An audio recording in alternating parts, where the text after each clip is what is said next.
It's probably worth mentioning where the name Eighth Mile actually comes from. When Jono and I were in the military, we used to do a thing we called the Eighth Mile play, which was basically, another way to frame it would be the integrity card. And so before we'd get up to do a presentation or orders delivery or something along those lines, we'd get up and we're back briefing commanders and generals and all that sort of stuff. And we'd say, hey, look, before we start, I just want to explain where I think my plan is weak.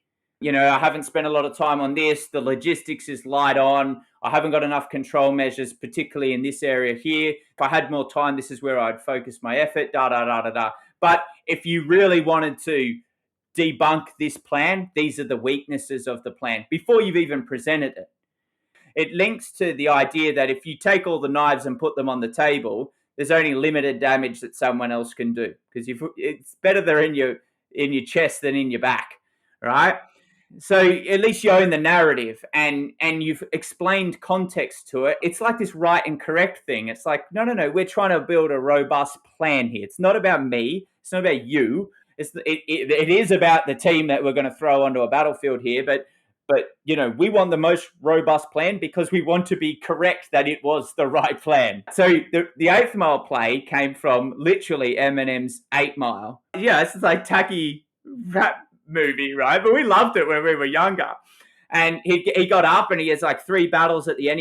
The first one, he comes out and he just kind of like blows this guy away because he's so good at what he does. And he does it a second time. But on the third one, he's coming up with someone who's of equal skill, maybe even higher.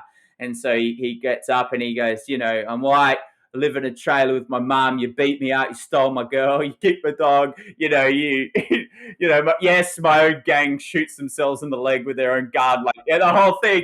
And then he goes, hands the mic to him and says, tell them something they don't know about me. And so that was our version, our frame of reference for the equivalent of Jocko's extreme ownership, which you mentioned before.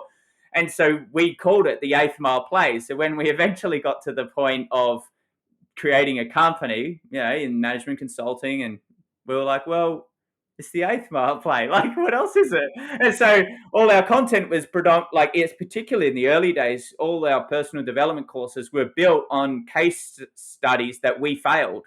This is where we stuffed it. This is what we could have done better. This is where ego got in the way. This is what it felt like when it was happening. Like, here's all the knives. Like, go take them, but just don't go do the same stupid thing.